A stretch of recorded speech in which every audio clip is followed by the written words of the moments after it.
And we are back, ladies and gentlemen. Get ready for the finals of the TLS qualifier. Number 3 is going to be Draw versus South Park.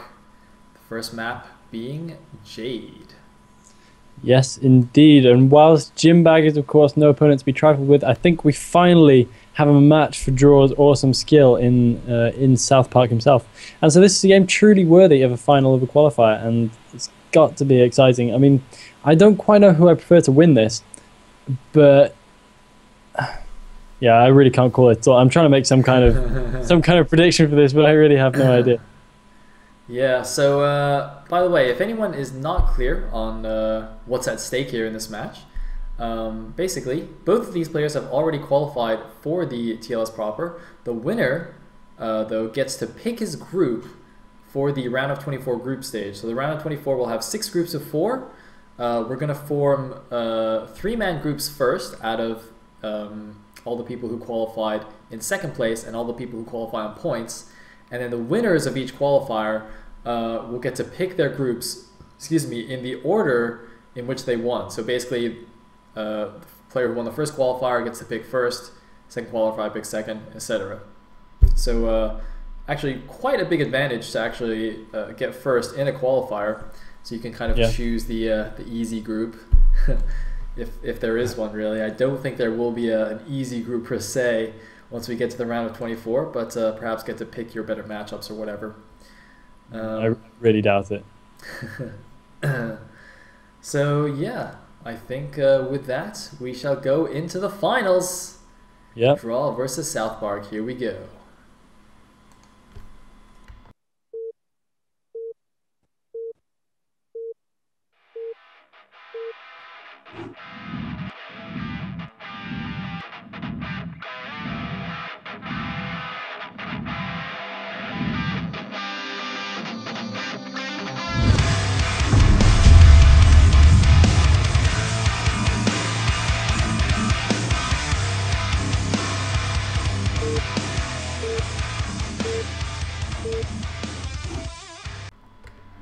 Alright, here we are in game number 1 of the finals, ladies and gentlemen. At the top right corner, as the brown Protoss, we have sas.dRaW asking if his opponent was random, to which South Park replies, yes. Wow, so South Park picked random for this match and just happens to get his main race, which is Zerg. What? Okay, so yeah, this is going to be crazy stuff because not only is South Park awesome at Zerg, but Draw doesn't know he's Zerg right now. So I fear for Draw's chances in game 1 just for that alone. And this is going to be intense. Draw going for the early probe scout. He's sending out his probe on 8. I wonder if he's going to make a forward pylon. Yeah, this looks like he is. Now the thing is, he's probably going to build a gateway, though. It's obviously not a Forge Fast Expand because he doesn't know his opponent's Zerg, and Forge Fast Expand doesn't make any sense in PvP or PvT. So it's almost certainly going to be a forward gateway here to put on some pressure. And Draw, I gotta say, has been pretty lucky with his scouting. He's going to scout his opponent yet again first on a 4-player map, although he has sent out a second probe probably to build a gateway and then to go scout as well, just in case. But as soon as he sees his opponent, he's going to bring it back. Actually, no, he's not going to. No, he's just going to bring it back straight away. Huh. Oh. Wow, alright, so Draw, a bit having some psychic powers there or something, but yeah, knowing that his opponent was there, and now he knows what he's facing, so he's probably going to do the gateway first fast expand, as we saw he did against Jim already, and I think he's completely fine with that. This has worked out so well for Draw. This is really nice, like, because I have a strong feeling, yeah, this is what he would have done anyway. Yeah, exactly, so and he's blocking the hatchery. Yeah, it's made no difference whatsoever. So we're just going to see these guys go straight up, strength versus strength, which is kind of the best way to do this. So yeah, the super good hatchery block as well right now from Draw. He's just running that probe around for as long as he likes. The drone is eventually going to be able to flush it out, but not before the pylon goes down. So that pylon is going to make life very, very, very difficult for poor South Park for just a little bit. And Draw is going to head his probe on into the main and get a good scout. He's going to see the spawning pool timing. His first zealot is almost out. With the distance on this map, I'm not sure if it's going to be great to send out the first zealot. It seems like a little bit further. Yeah, especially because he forced that pool to be made already. it would make sense for him to hold it back, especially since that's basically what he did against Jim already when he blocked the hatchery. It looks like the pylon was cancelled at the last second as well, as you would expect. And oh my god, he's going to block it again. Wow, that is so annoying. Look at SouthPark going up to almost 600 middle. Just cannot place that hatchery. Draw being so annoying. And if I'm SouthPark, I would be so frustrated. It's like you picked random, right? You risked getting an off race against Draw in the finals. And you get Zerg. You're like, yes, I got my main race. And then he like scouts you first and has a perfect build against you. And just like, god damn. Yeah. I would be very mad. Yeah, that's very frustrating. But at the same time, you try and squeeze an advantage by going random and it doesn't work out. How angry can you really be? That's true, that's true. Yeah. Although it looks like he is sending a drone to the bottom left. He's actually going to the main instead of the natural. Usually you take the natural as your third, but he's actually going to the main, which is slightly curious. Oh, no, it looks like he just went too far. He's not. Okay. Yeah, just misclicked. Okay, yeah, that makes no sense. I was thinking there might be some greater purpose to that, but absolutely none whatsoever. So Draw is actually going to be a little bit of risk over run by here. I mean, he has put down the forge, but his zealots were quite out of position for a little while there, so the run by could very well have been possible. But of course, he knows that there's going to be no Ling speed in as of yet, so he wasn't too worried about that. And yeah, he's just going to be able to head off those Lings very, very easily until his cannons are done at least. Interestingly, he's leaving all 4 zealots out and using 2 probes to block, rather than just like holding position 1 zealot in the choke and using the other 3 outside. I'm not sure what the point of that is. I mean, he's losing a bit of mining time from these 2 probes. I guess he's slightly concerned about the number of Zerglings or something, but I mean, there were only 6 at the front. There's 5 more chasing this probe back in the main base. The natural finally taken by SouthPark now. And yeah, it looks like we might just go into a long game here. Yeah. Everything completely fine. Draw still holding back, although I don't know. I mean, you know, in last game against Jim, he managed to do an insane kind of like 6 zealot attack or something like that. So maybe he'll try it again, and we'll see how SouthPark can respond. Yep, maybe we will.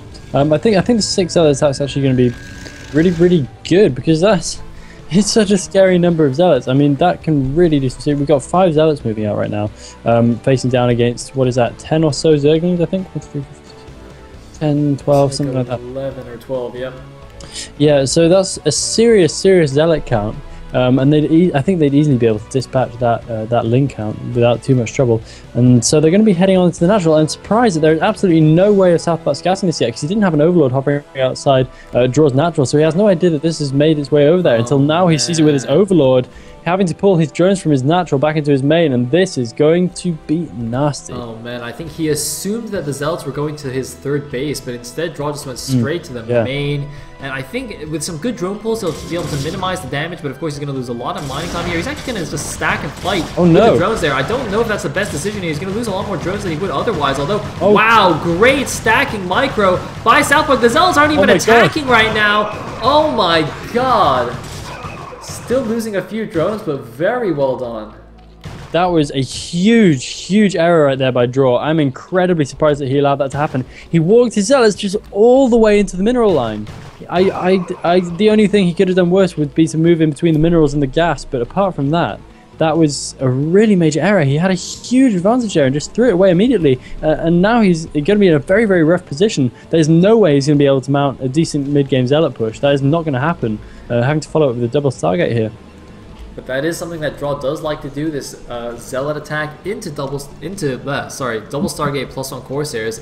I do know Draw loves this build, so yeah, let's see if we can pull it off. But as you said, you know, losing all the zealots definitely a big disadvantage. You want, when you do this build, you kind of want to have a big Sair fleet as well as a big zealot force on the ground to kind of run around and maraud around the map. It's very mobile and still fairly robust. But in this case, he's just going to have the Corsair component really. So that's not ideal here. Even having to build a 3rd cannon here just to make sure he doesn't die to his Zergling counter, I don't think that's going to work. He's going to try and focus down the gateway. Oh my god, wait a minute. Maybe. The gateway's about to go down here. He's still got... No, he's not going to get it. No. Oh no, hesitation and wasted.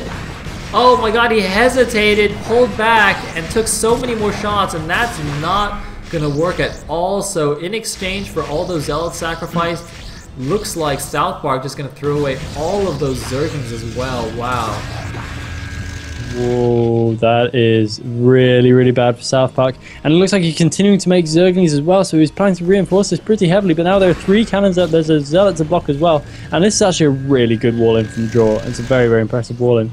And so Draw's right back in it. The damage is undone. We are now reset, and both these guys are going to be pretty even, although SouthPark is looking seriously like he's going to lose a lot of Overlords right here. He's already quite badly supply blocked, and he's going to lose at least 1 or 2 more Overlords before he's ready to defend this.